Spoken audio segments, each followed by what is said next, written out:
ग्रंथ नाम दासबोध गुरु शिष्यांचा संवाद दशक 20वा समास पहिला 7वा वाचण्यास प्रारंभ करतो महाराज.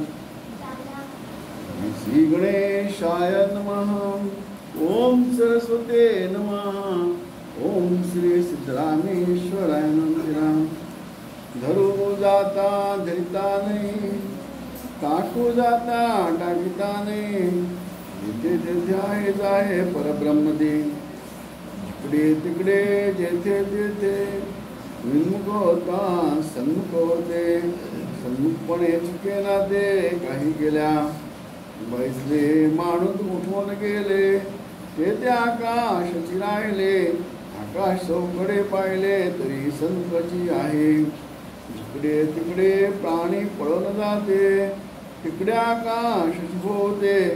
बळे आकाशाबाहेर ते कसे जावे. जिकडे तिकडे प्राणी पाहे, तिकडे सन्मुखची आहे. संस्थांच्या मस्तिकेला आहे माझ्या मातृंडलेसा. परे तो आहे एक देशी, दृष्टांत न घडे वस्तुसी. काय एक चमत्कारासी देऊन पाहिले. नाना तीर्थे नाना देशी, कष्ट जावे पहावासी. जैसे दलगे परब्रह्मासी बैसले ठाई. प्राणी बैसोनीच राहता, अद्वावत पळवून जाता. परब्रह्म देत तुझा समागमी. पक्षी अंतराळे गेला, भोवत्याकाशी चितळाला. जैसे ब्रह्म प्राणीला व्यापून आहे. परब्रह्म पोकळ घनदाट, ब्रह्म शेवटाचा शेवट. त्यासी ज्यासी त्यासी स ब्रह्मनीट सर्व काळ. दृश्यास बाह्य अंतरी, ब्रह्म दाटले ब्रह्मांडोदयी. अरे द्यावी मनाची सरी कोणास द्यावी. वैकुंठ कैलास स्वर्गलोकी, इंद्रलोकी 14 लोकी. पन्नगाधिक पातालोके तेथे आहे. काशी पासून रामेश्वर, अवघे दाटले अपार. परता परता पारावाला त्यास नाही. परब्रह्म ते एकले, एकदाची सकळास व्यापले. सकळास स्पर्शून राहिले सकळा ठाई. परब्रह्म पावसे भिजेना, अथवा जिंकलाने वरेना. पुरामध्ये परी वाहेना पुरा समगामी. एक सरे सन्मुख नका, वाम सम्य ध्वनीकडे का. ऊर्ध्व अध ऊर्ध्व प्राणी सगळी का व्यापून आहे. काशाचा डोंगरला कदापि नाही उचंबाला. संभाग पसरला जिकडे तिकडे. एक जिन्सी गण उदास, येथे नाही दृश्यवास. भासे विण निराभास परब्रह्म जाणावे. संत साधू महानुभाव, देवदानव मानवा. ब्रह्म सकळासी विसावा, विश्रांती ठाव. राजाधिराज सद्गुणा सिद्धरामेश महाराज की जय. राजाधिराज सद्गुणा श्री भरत महाराज की जय. राजाधिराज सद्गुणा श्री निसर्गदत्त महाराज की जय. राजाधिराज सद्गुणा रणजित महाराज की जय. राजाधिराज सद्गुणा श्री हरिचंद्र. राजाधिराज सद्गुणा तारकन महाराज की जय. संत साधू महानुभावा, देवदानवा मानवा. ब्रह्म सकळासी विसावा, विश्रांती ठाव. आज गुरुपौर्णिमेचा समाप्ती 3रा दिवस. रणजित महाराज संत इकडे पाय ठेवतो ती पुण्यभूमी होती. त्याप्रमाणे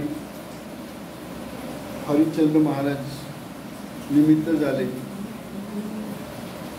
आणि शिष्याच्या आग्रहावरून रणजित महाराज आपला व्यस्त काळातून वेळ काढला आणि पामगेव गावी 1 वर्ष पण येऊ शकणार नाही. पण अशी परिस्थिती असताना सुद्धा पहिल्या वर्षी आले. पहिली गोष्ट या जगात साधू संत ऋषी मुनी जपी तपी आहे की नाही हीच शंका होती वडिलांना, हरिश्चंद्र महाराजांना. तू म्हणे नाही ते जपी तपी होऊन गेले, आता सद्गुरू नाही आहे जगात. संत साधू जपी तपी सद्गुरू होऊन गेले, आता म्हणे नाही आहे या जगात. पण एक त्यांचा प्रारब्ध होता म्हणून जे हार्ट अटॅक मधून वाचले, 89ला अटॅक आलेला त्याच्यातून वाचले. नाम घेतला 94ला, 95 आणि 96ला देह ठेवला.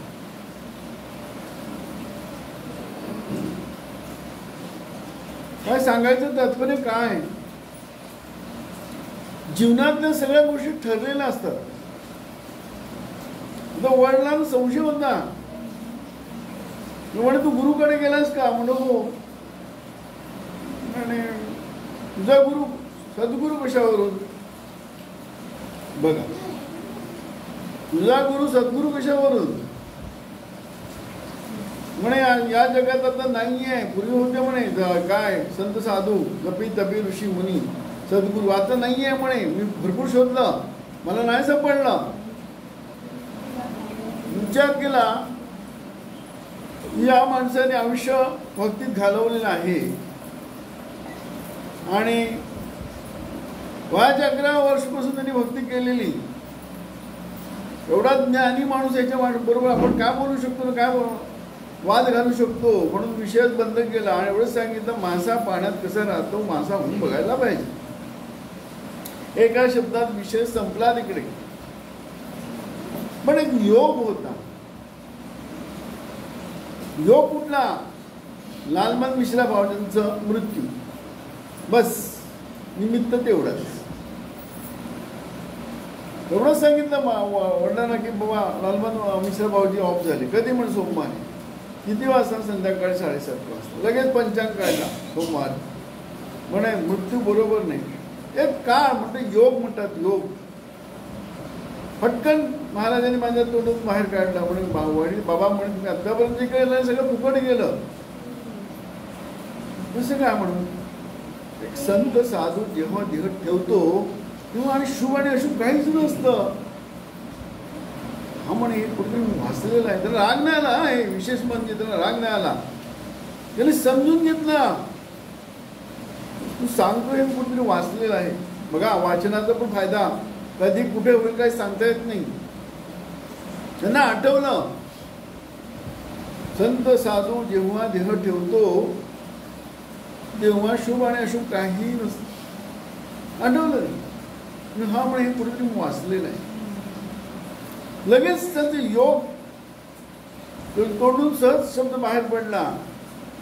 काय म्हणे तुझ्या गुरुकडे घेऊन जाईल का. म्हणजे त्याला खात्री पडली की हा खालचा पोरगा माझा, मी एवढे वर्ष भक्ती केली, मला कळणारा पण ह्याला सद्गुरू भेटला आणि ह्याच्यातून हा शब्द काढतो. म्हणजे त्याचा शिष्य एवढा शब्द सांगू शकतो, बोलू शकतो, म्हणजे याचा गुरु केवढा पॉवरफुल असेल.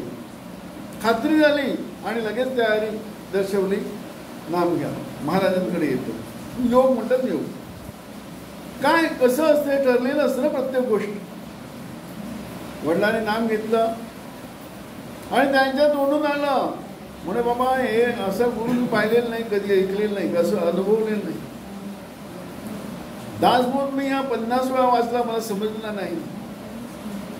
सद्गुरू भेटल्यावर दिलेली ध्यानधारणा साधना केली आणि हा फडफडीत समजायला लागला. म्हणे सद्गुरू एकदम पॉवरफुल आहे म्हणे. आणि त्यांनी भक्ती केली, सुरुवात तिची केली, मागे वळून पाहिलंच नाही. आणि आग्रह आता त्यांच्या मनात काय यावं असं की सद्गुरू रणजित महाराज यायला पाहिजे इकडे. म्हणजे प्रारब्ध आला की नाही तिकडे. महाराजांनी तर नाहीच सांगितलं, म्हणे नाही वेळ नाही आहे, भरपूर म्हणजे काय म्हणतात प्रोग्राम असतात. शिष्याने तर पहिलं सांगितलं, म्हणे महाराजांनी सांगूच नका तुम्ही. पण माझं काम आहे, प्रयत्न होतो मी केला आणि एका प्रयत्नात नाही झालं. बरेच वेळेला मी महाराज सांगायचे नाही, वडिलांना समजून वडिलांना सांगितलं तर त्यांना फक्त मी मॅसेंजर म्हणून काम केलं. आले 96ला आणि एक वेळा येणार नाही. 96ला वडिलांनी 15 ऑगस्टला देह ठेवला. तिघांच्या मनात एकदम आलं, जयवंत भाऊ, पुष्पताई आणि माझ्या समाधी व्हायला पाहिजे, कारण फुल तोडताना देह सोडलेला आहे. हा पण एक योग आहे ना, तिघांच्या मनात एकदम येणं, हा पण योग. महाराजांनी सांगितलं असं आमच्या मनात आलेलं आहे, समाधी स्थापन केलेलं, चालेल का? हो म्हणे, चालेल हरकत नाही. मग त्या निमित्ताने परत महाराज आले. मला वाटलं महाराज येणार नाही आता, कारण त्यांच्यासाठी मी शाल, श्रीफळ आणि हे काय शर्ट पीस आणलेला. एकच वेळा येत नव्हतं, तर दुसरा जे मला परत तिसरा कशा येणार असं आपल्याला वाटणार की नाही, साहजिकच आहे. त्यांच्या घरी द्यायला गेलो, पण महाराजांना, महाराज हे तुमच्यासाठी आणलेलं आहे, विसरलेलं आहे आणि तुमच्यासाठी आणले, मला द्यायला. महाराज म्हणजे चिडले. ज्या शिष्यावर प्रेम असतो ना तर चिडणार, भरपूर चिडले माझ्यावर. आणि मला काय बोलले, तू काय सुद्धा समजतो, मी ब्राह्मण आहे म्हणून मला तू द्यायला आला हे. बघा महाराजांचं प्रेम, मला बऱ्याच वेळा माझ्यावर चिडायची. प्रेम असं चिडतो माणूस. एवढंच सांगितलं, मी ब्राह्मण आहे का, हे काय द्यायला आला मला तू, आणि तुला काय वाटतं तुझ्या घरी मी येऊ नये. असं म्हटल्यानंतर साहजिकच माझ्या डोळ्यात पाणी आलं, अश्रू आले आणि मला बोलता येईना. आणि मला त्या सांगितलं बस म्हणे, इकडे बस. बसलो मी. ठरवून टाकला आता दरवर्षी आपण प्रोग्राम ठेवायचा. महाराज परत 98ला महाराजांना मी आग्रह केला ठरल्याप्रमाणे की असं असं प्रोग्राम ठेवलाय. म्हणे पाटील काय नाही, म्हटलं महाराज तुम्हाला यायला पाहिजे. आले परत तिसऱ्या वेळेला. एक योग म्हणायचं. एक संत जेव्हा पाय ठेवतो ना, ती संत भूमी होत, पवित्र भूमी होत. पामला येणं म्हणजे आश्चर्याची गोष्ट. पहिली गोष्ट म्हणजे देव आहे की नाही सिद्ध, स्वतःला मला पण शंका होती. पुस्तक वाचायचं मी, हनुमान स्तोत्र, दत्ताचा उपवास, हे काय सगळं करायचं खाऊन पिऊन, कारण मला उपवास जमत नव्हतं. मी खाऊन पिऊन सगळं करायचं. भक्तीची आवड होती, पण देव आहे की नाही. कारण वडील विडा आणि टाळ घेऊन नाचायचे. काय नाचतंय मला काही कळत नाही, आणि देव आहे की नाही माहीत नाही. ग्रंथ वाचायला बसायचे श्रावण मासात, मी पण त्यांच्या आईबरोबर बसायचं. मी फक्त चित्र बघायचं, छान राक्षस आणि देवांची चित्र असायचे ते बघायचं. पण शंका, देव आहे की नाही. नोकरी जॉबला लागलं तरी शंका. हनुमान स्तोत्र वाचायचा शनिवारी, पण शंका. इकडे प्रत्यक्ष सद्गुरू भेटणं आणि प्रत्यक्ष अनुभव येणं, नुसतं भेटत नाही, अनुभव येणं. जसं वडिलांना अनुभव आला पॉवरफुल आहे, तसं मला कितीतरी अनुभव आले. माझ्यानंतर आपल्या या घरात सगळ्यांनाच अनुभव आले. अनुभव येणं फार महत्त्वाचं. सगळं आपण देवळात जातो की नाही, प्रसंग आल्याशिवाय आपण देवाकडे जातच नाही ना. देवाकडे गेल्यानंतर नवसाला पावते किंवा कसं पावतं, देव पावतो की नाही आपल्याला, विश्वास बसतो की ना तिकडे. तसं सद्गुरूकडे गेल्यानंतर अनुभव आल्यानंतर अजून दृढ विश्वास होतो आणि अविश्वास होतो. असा सद्गुरू आपल्याला भेटणं, आणि त्याला सगळ्या आपलं, मला एकट्यालाच अनुभव आलेला नाही, वडिलांपासून सगळ्यांनाच अनुभव आलेला आहे. कोणी असं आपल्या घरात एकही नाही की ज्याला अनुभव नाही आला. महाराजांचा अनेक अनुभव आलेले आहेत. असा सद्गुरू भेटणं हा आपला भाग्याची गोष्ट आहे. त्याचा फायदा कोण कसा घेईल ना काय नाही, हे ज्याची त्याची प्रारब्धता वेगळी आहे. काय सांगता येत नाही. 100% कोणीच विद्यार्थी पास होत नाही, एखादा होत. पण शाळेत जाणं हे फार महत्त्वाचं आहे की नाही. तसं सद्गुरू भेटणं आणि सद्गुरूची भक्ती पर्यंत काय प्रवेश करणं हे फार फार मोठं भाग्याचं गोष्ट आहे. तर या जन्मात सद्गुरू भेटणं म्हणजे पुढच्या जन्मी निश्चितच ऊर्ध्वगती, मनुष्य जन्म मिळणारच. प्लस ऊर्ध्वगती आहे तिकडे पण, कारण सद्गुरू परत पुढच्या जन्मात भेटणार आणि आपली प्रगती होत जाणार. जन्मजन्मी आम्ही बहुपुण्य केले, मग या विठ्ठल कृपा केली. काय महत्व काय हे सद्गुरू? सद्गुरू म्हणजे काय? हे जग काय, जन्म काय, मृत्यू काय, म्हणजे सगळं काय म्हणतात रहस्य काय, हा मनुष्य देह सगळं उलगडून अनुभवात्मक कळतं. सत्य वस्तू दाखवितो तो सद्गुरू. भाग्य आहे आपल्याला असं सद्गुरू भेटला. आणि आज हा 3रा दिवस आहे.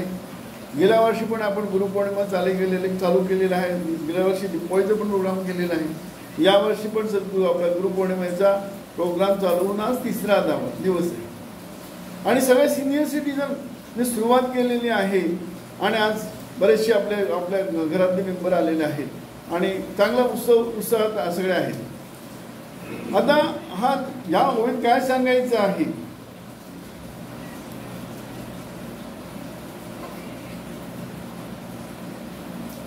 संत साधू महानुभवा देवदानवा मानवा ब्रह्म सकळासी विसावा विश्रांती ठाव.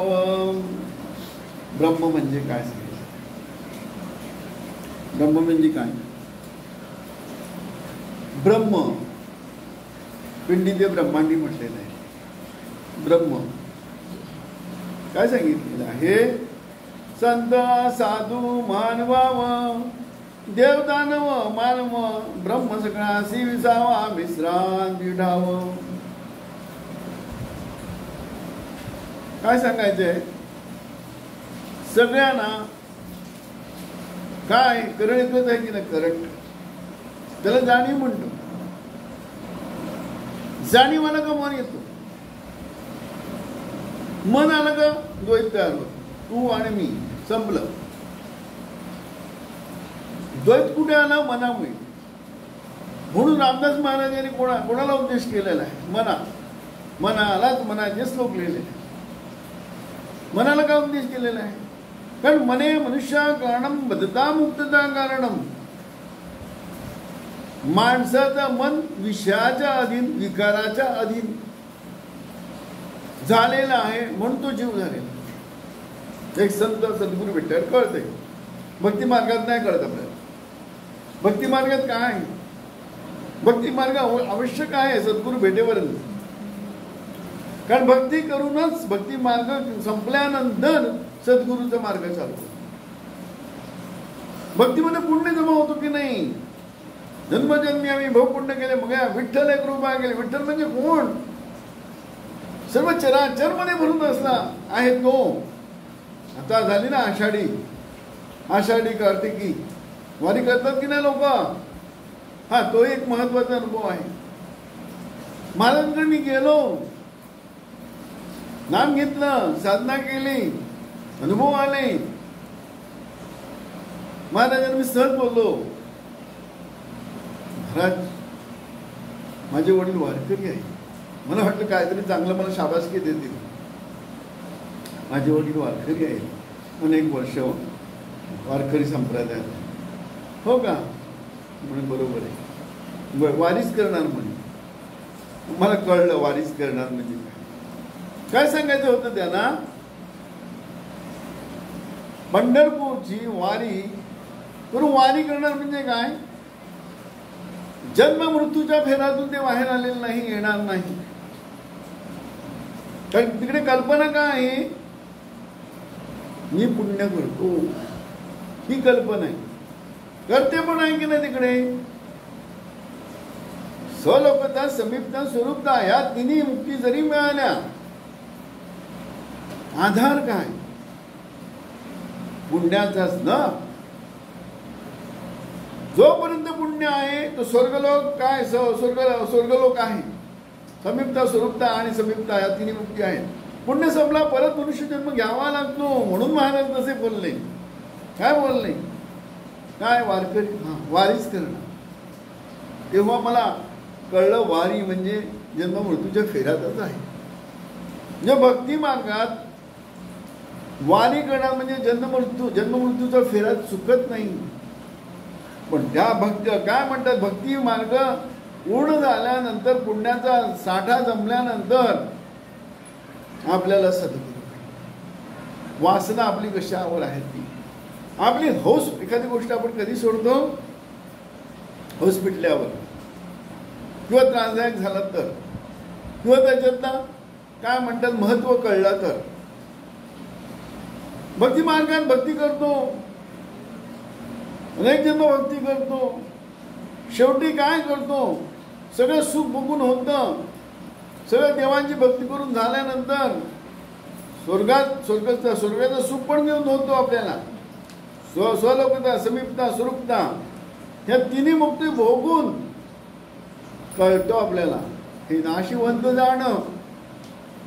हे कळल्यानंतर म्हणताना आपण वासना घेऊन जातो, परमेश्वरा मला सद्गुरू भेटायला पाहिजे, कारण मला सायुज्य मुक्ती पाहिजे. कारण सायुज्य मुक्ती सद्गुरूशिवाय मिळत नाही, कारण ते देवांना पण अधिकार नाही.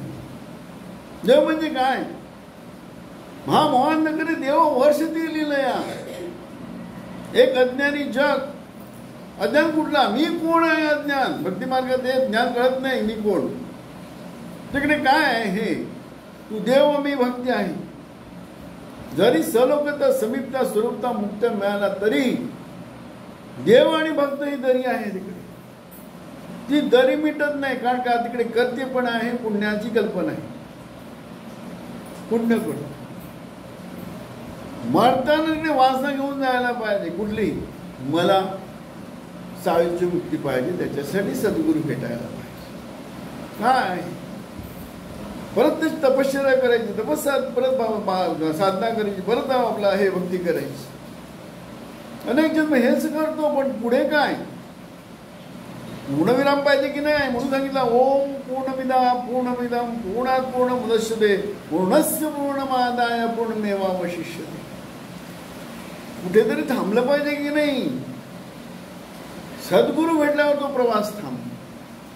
म्हणून सांगितलं जन्मोजन्मी आम्ही भोग पुण्य केले. मग या विठ्ठल कृपा आहे. विठ्ठल कृपा करतो म्हणजे काय, विठ्ठलाची कृपा म्हणजे आपल्याला सद्गुरूची मार्ग दाखवतो तो. विठ्ठल म्हणजे काय, जाणीव. जाणीव म्हणजे चैतन्य. चैतन्य आहे म्हणून मन आहे, मन आहे म्हणून देह आहे. मन नाही तर देह नाही आहे, आणि चैतन्य आहे म्हणून सगळं आहे. चैतन्य पण सत्य नाही. म्हणून याच्यात काय म्हटलेलं आहे, संत साधू महानुभाव देवदानव मानव ब्रह्म सकळासी विसावा विश्रांती धाव. आपण सकाळी उठल्यानंतर रात्री झोपेपर्यंत काय, सकाळी आपण असल्याची जाण येतं, तो चैतन्य. मन नसतो तिकडे, डोळे मिटलेले असतात, आपण असल्याची जाण येते. आपण त्याला म्हणजे जाग आली. जाग म्हणजे जाणीव. जाणीव आल्यानंतर मन येतो. मन आल्यानंतर मग काय, संकल्प विकल्प चालू होतात. नंतर मग काय म्हणतात, जगाची निर्मिती करतो. जगाची निर्मिती कोणी केली, आपणच. दुसरा काय, कोणी केलेलं नाही. करण आला म्हणून मन आला, मन आला म्हणून जग झाला. भाषे मना दुष्या तुझ्या स्वरूपी. मनामुळे हा दृश्य आहे. त्या मनाला शुद्ध केलं जातं आणि उन्मन्न केलं जातं, अंतर्मुख केलं जातं सद्गुरूमध्ये. इकडे काय आहे, विश्रांती कोण, काय म्हटलेलं आहे, देव दानव मानव महानुभाव सगळे विश्रांती ठाव म्हणजे सगळ्यांना एकच आहे की नाही. रात्री झोपतो की नाही आपण, झोपेत तो विठ्ठल नाहीये, जाणीव नाहीये. विठ्ठल म्हणजे जाणीव, ठाई भरलेला आहे तो विठ्ठल. विठ्ठल म्हणजे जाणीव, जाणीव म्हणजे चैतन्य. रात्री झोपेत नाहीये म्हणून झोपतो आपण. झोप म्हणजे काय, चैतन्य नाही तिकडे, करंट गेला. जसं लाईट जाते की नाही, सगळं लाईट जाते की नाही, तसं करंट गेला. करंट गेल्यानंतर आपल्याला झोप लागते. झोपेत पण आपण असतो, झोपत पण आपण असतो, म्हणून आपल्याला कळतं मी हा स्वप्न बघितलं. झोपेत पण आपण असतो, म्हणून रात्री मी चांगला झोपला असं सांगतो. म्हणजे तुझ्याशिवाय, म्हणजे आपल्याशिवाय आपल्यामध्ये मनाच्या पलीकडे, चैतन्याच्या पलीकडे, शिवात्माच्या पलीकडे आपण हे सद्गुरू भेटल्यावर कळतं.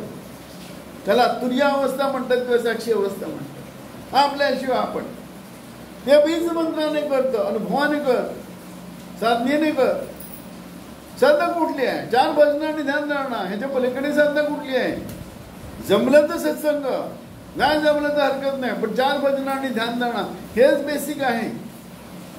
एवढं 4 भजनं मन लावून केलं आणि बीज ध्यान धारणा केली, विषय संपला तिकडे.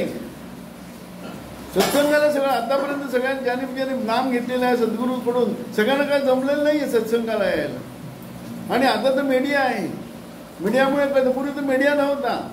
नाम घेतलं, साधना केली, विषय संपला. कधीतरी महाराजांना जाऊन भेटायचे, मी तुमच्याकडून नाम घेतलेलं आहे, मग कधीतरी जाऊन भेटायचे. मूळ काय आहे? 4 भजनं आणि ध्यान. आता काय सांगायचं आहे? विश्रांती ठाव म्हणजे काय? विश्रांती म्हणजे काय? आठवण आहे म्हणजे पीडा आहे. सकाळी उठल्यापासून रात्री झोपेपर्यंत आठवण आहे. त्रास आहे की नाही? झोपासं वाटतं की नाही? कुठल्या 4 खाणे 4 वाणी जीवलक्ष 84 योनी, देव दानव मानव महानुभाव सगळ्यांना झोप आहे की नाही? जीवाची अवस्था आहे ती झोप म्हणजे. कारण जागृती स्वप्न सुषुप्ती या 3 अवस्थेत जीव फिरतो. 4थी अवस्था त्याला माहीत नाही. दररोज किती श्रीमंत असू द्या, किती मोठा असू द्या, कोणी किती सायंटिस्ट असू द्या, कोणी असू द्या, झोप लागते पाहिजे. जपी कोणी असू द्या, झोप पाहिजे. झोप म्हणजे समाधी म्हणून म्हटलेलं आहे त्याला, समाधी. प्रत्येक जीव रात्री झोपेत कुठे जातो? सुरपाकडे जातो, देवाकडे जातो. लहान मुलं असतात ना, त्याला कळत नाही. एखादा माणूस मेला, बाबा कुठे गेले? देवाघरी गेले. म्हणजे काय? प्रत्येक जीव रात्री झोपेत देवाघरीच जातो, पण अज्ञानातून जातो, कळत नाही. त्याला छोटंसं मरण म्हटलेलं आहे. मृत्यूनंतर पण तिकडेच जातो, पण अज्ञानामुळे कळत. झोपेत जेव्हा आपण जातो, स्वरूपाकडे जातो, अज्ञानामुळे कळत नाही. तसं आपण रात्री मेल्यानंतर जेव्हा जेव्हा सोडतो, जर्जर झाली, अवघ्याची निंदा होती, याची दुःखे सांगू मी की म्हणून येतो सिद्धरकाळ, तेव्हा सुद्धा देवाकडेच जातो. म्हणून काय सांगितलंय? जिवंत असताना कळायला पाहिजे आपण झोपेत कुठे जातो, झोपेत कुठे जातो. जिवंत असताना. मेल्यानंतर प्रश्नच येत नाही, अज्ञानात मरणार, काय करणार नाही. म्हणून काय सांगितलं? एक सद्गुरू भेटल्यावर आपल्याला जाणीव होतं. सिक्रेट, गुप्त, जे तुझे सायंटिस्ट शास्त्रज्ञ कोणी सांगू शकत नाही. कुठल्या पुराण शास्त्रात कशात काही लिहिलेलं नाहीये, ते सद्गुरू अनुभव होते. जन्म म्हणजे काय, मृत्यू म्हणजे काय, या देहाचा उपयोग कसा काय करायला पाहिजे, नव्याचा उपयोग काय केला पाहिजे, जीव म्हणजे काय, शिव म्हणजे काय, परमात्मा म्हणजे काय. सगळ्यांना आधार एकच आहे तो. आपल्याला वाटतं चैतन्य आधार आहे. नाही, चैतन्य आहे, पण चैतन्य ठीक आहे. रात्री झोपेत चैतन्य नाही आहे तिकडे. आपल्याला वाटतं शिवात्मा म्हणजे काय, झोप सगळ्यांना एकच अनुभव आहे, तो आहे. नाही, त्याच्या पलीकडे आहे तो परमात्मा आहे. जाग ना नीन तव रूप, त्या तुला म्हणे जो वृथा ही मात. त्याला जाग पण नाही, झोप पण नाही, जन्ममरण लांबच राहील त्याच्यापासून. असा रूप सद्गुरू आपल्याला दाखव. प्रत्येकाला विश्रांती कुठे मिळणे. देव झोपत नाही, देव पण झोपतो, दानव पण झोपतो, मानव पण झोपतो, सगळे झोप पण जीव आहे ना. देव म्हणजे देव जीव कसं काय, ज्याला आपण देव म्हणतो ते कल्पनेचे देव आहे. ब्रह्मा विष्णू महेश 23 कोटी देव हे कल्पनेचे देव आहे. आपण देहात प्रवेश केलेला आहे. रात्री झोपेत कुठे देव? देव नाही, दानव नाही, मानव नाही, सृष्टी नाही, काही नाही, काही नाही आहे. काही नाही आहे तिकडे आहे. हे सद्गुरू भेटल्यावर काही नाही तिकडे आहे, पण काही नाही आहे. मग आपण रात्री झोपतो, झोपल्यानंतर स्वप्न पण बघतो. तो आपल्याशिवाय आपण आहे, काही नाही आहे. पण आपण झोपल्यानंतर श्वास कोण घेतो? तो आपल्याशिवाय आपण आहे. रात्री झोपल्यानंतर आपण चांगली झोप हा अनुभव कोणी घेतला? आपल्याशिवाय आपण आहे त्याने घेतलेला आहे. त्याच्यामुळे सगळं त्याला परमात्मा म्हणतात. साक्षी रूपाने आहे.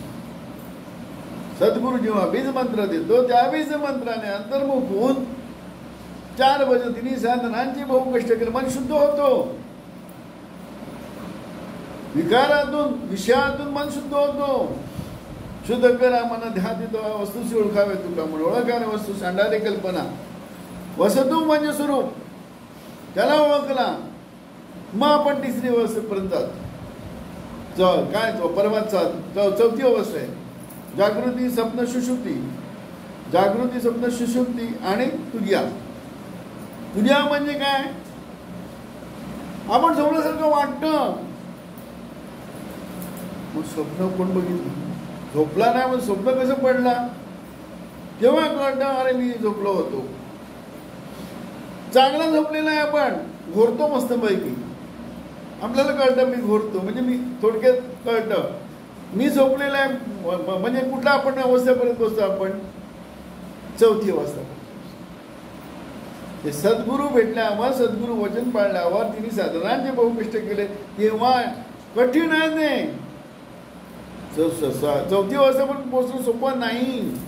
सगळ्यांना जमेल असं नाही. जमलं तर नशीब म्हणायचं. म्हणून काय सांगितलं याच्यात?